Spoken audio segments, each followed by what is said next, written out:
குடியுரிமை திருத்தச் சட்டத்தை ஆதரித்து வாக்களித்த அதிமுகவை இஸ்லாமியர்கள் மறக்கவோ மன்னிக்கவோ மாட்டார்கள் என முதலமைச்சர் மு.க.ஸ்டாலின் விமர்சித்துள்ளார். சென்னை திருவான்மியூரில் திமுக சிறுபான்மையினர் நல உரிமை பிரிவு சார்பில் இப்தார் நோன்பு திறக்கும் நிகழ்ச்சி நடைபெற்றது. இதில் கலந்து கொண்ட முதலமைச்சர் மு.க.ஸ்டாலின் 1000த்திற்கும் மேற்பட்ட இஸ்லாமியர்களுடன் அமர்ந்து நோன்பு திறந்து வைத்தார். அல்லாஹு அக்பர், அல்லாஹு அக்பர்,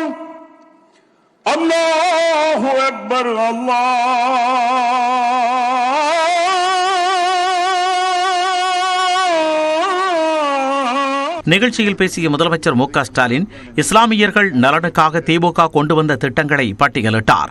அரசியல் ரீதியாக அச்சுறுத்தல் வரும்போதெல்லாம் இஸ்லாமியர்களை காக்கும் அரசாக திமுக உள்ளது என்று கூறினார். ஆனால் ஆபத்து வரும்போது இஸ்லாமியர்களுக்கு எதிராக செயல்பட்டுவிட்டு தற்போது குற்ற உணர்ச்சியின்றி இப்தார் நிகழ்ச்சியில் இபிஎஸ் பங்கேற்பதாக விமர்சித்தார். இந்த குடியுரிமை திருத்த சட்டத்தை ஆதரித்து வாக்களிச்ச கட்சி தான் இன்னைக்கு இருக்கக்கூடிய அதிமுக கட்சி. குடியுரிமை திருத்த சட்டத்தை மாநிலங்களில் அதிமுக உறுப்பினர்கள் எதிர்த்து வாக்களிச்சிருந்தா அந்த சட்டமே நிறைவேறி இருக்காது. ஆனா திமுகவும் கூட்டணி கட்சிகளும் நாடாளுமன்றத்தில் எதிர்த்து நாம் வாக்களிச்சோம். மக்கள் மன்றத்திலையும் போராடணும். ஆனா அன்னைக்கு முதலமைச்சராக இருந்த பழனிசாமி என்ன கேட்டார்? குடியுரிமை திருத்த சட்டத்தால ஒரு முஸ்லீம் கூட பாதிக்கப்பட மாட்டார், யாருக்கு குடியுரிமை பறிபோனதுன்னு கேட்டார். இதை சிறுபான்மையின மக்கள் மறக்கவோ மன்னிக்கவோ மாட்டீங்க. இப்போ அவர் எந்த கூச்சமும் இல்லாம இஸ்லாமிய விழாவில் போய் கலந்துகிறார்.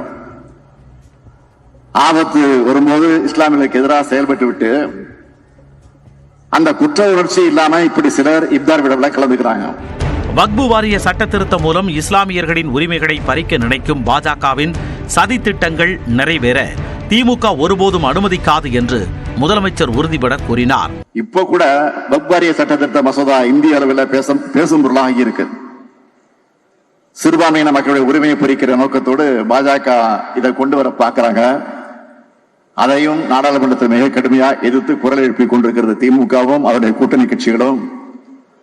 ஒருவேளை சட்டமானால் அதை ரத்து செய்ய உச்சநீதிமன்றத்தில் திமுக சார்பில் வழக்கு தொடரப்படும் என்று ஏற்கனவே அறிவிச்சிருக்கிறோம்.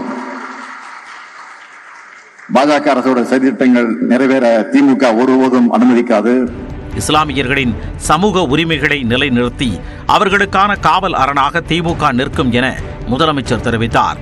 இந்நிகழ்ச்சியில் இந்திய யூனியன் முஸ்லீம் லீக் தலைவர் காதர் மொய்தீன், மனிதநேய மக்கள் கட்சி தலைவர் ஜவாஹிருல்லா, தமிழ்நாடு அரசின் துணை முதன்மை ஹாஜி அக்பர் அலிஷா ஆமரி மற்றும் அமைச்சர்கள் பலர் கலந்து கொண்டனர்.